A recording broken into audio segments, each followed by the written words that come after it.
Hey, so I'm laid off.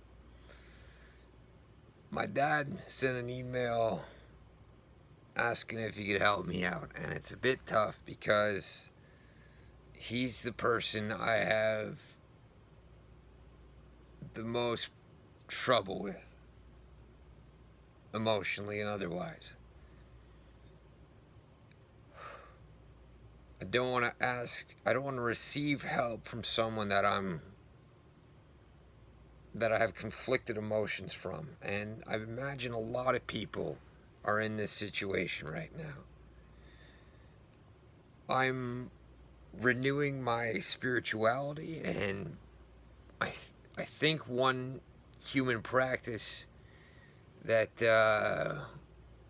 we kind of neglect is sacrifice, about giving things up, about offering things. And so I have found recently that when I open myself up and let go of things that don't serve me, it's opens some pretty crazy doors. So it's the sacrifice I want to make right now is letting go of my damaged relationship with my dad. Come what may, I want to let go of the negativity and the poison that's in my heart. Um, so my dad wrote an email, and I've drafted one that I'm going to send to him, and I'd like it to share it with you. Um, I'd ask you to respect his confidentiality because he's not consenting to this. He's not pre-consenting, but I think part of me being a leader is not asking for permission. It's for doing what I believe is right and taking the first step, and not consistently checking in with everybody to make sure it's okay. So here we go. Hey Dad, thanks so much for reaching out. Glad you and Mom are getting your vaccines, and looking forward to whatever time you can spend with us and your granddaughter when things calm down. Super grateful you reached out in a moment of challenge. Ironically, the first feeling I had when I was laid off was relief. I believe very much in what I'm doing right now. I'm carving my own path, and I firmly believe my trajectory is about to take off. There's nothing holding me back now. I'm touched by all the generosity you've shown, both in the last couple of years and earlier. I've put myself in a lot of rough situations and have had a lot of people reach out to help me only because they want something from me. So the fact that you're reaching out at this time is very powerful. Code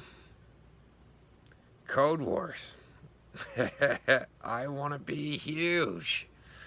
And to live the life that I want to live, the life that I'm designed to live, I need to become a real life superhero. And a big part of superheroes is the origin story.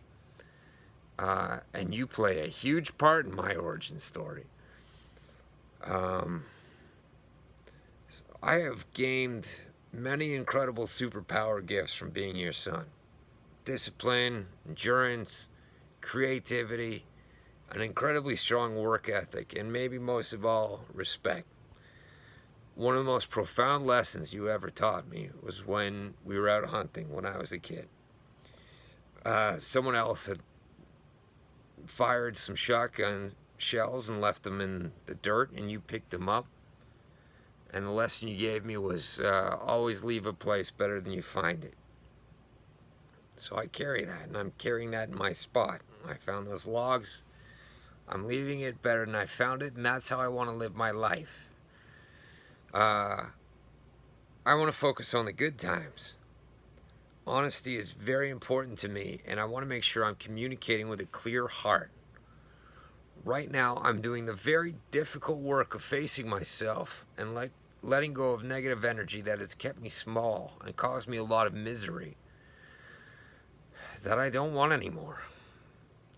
To help let go of that negativity, I would like to share some feelings with you that have been in my heart for many years now, for way too long. When I was younger, when I was a kid, I feel like you place more emphasis on the church and being in a position of authority than you did on developing a loving relationship with me. I feel like that's true. I believe that situation led me to some extremely painful spiritual experiences. Moments of deep crisis, doubt, and intense isolation. Very dark energy I opened myself up to. And as part of my healing journey, I would like to talk about some of those experiences with you if you are open to it. I'm not looking to bring Jesus Christ into my life. I fully appreciate the lessons he taught have had a powerful impact on you, and there's an enormous amount of good there. He's an incredible teacher.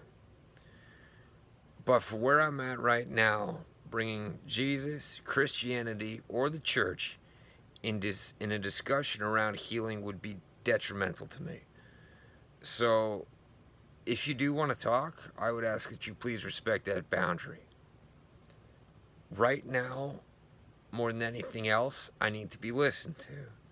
I need to be heard. I need to be seen for who I really am. The powerful man that I am, and not dismissed or talked over. I have immense respect for the spiritual growth you've done, and for the position you take within the church. Another really important lesson you taught me is that big ships turn slow and change takes time. And the church needs more leaders like you at the helm. I am so grateful for the time we spent in Indigenous Christian ministry together and how we were able to connect and all the profound lessons I learned there and carry with me to this day that are part of my life. So, all that being said, I would love to spend some time out at the spot together, share some sacred medicines, and talk so I can let go of the negative energy that is holding me back from being the man I'm designed to be. We've both done a lot of growing up, and I would be honored to begin the work of renewing our relationship so that we can really enjoy the rest of our time together on planet Earth, Mother Earth, before you go. Chi Miigwech, thank you. Love, Danny Oberon.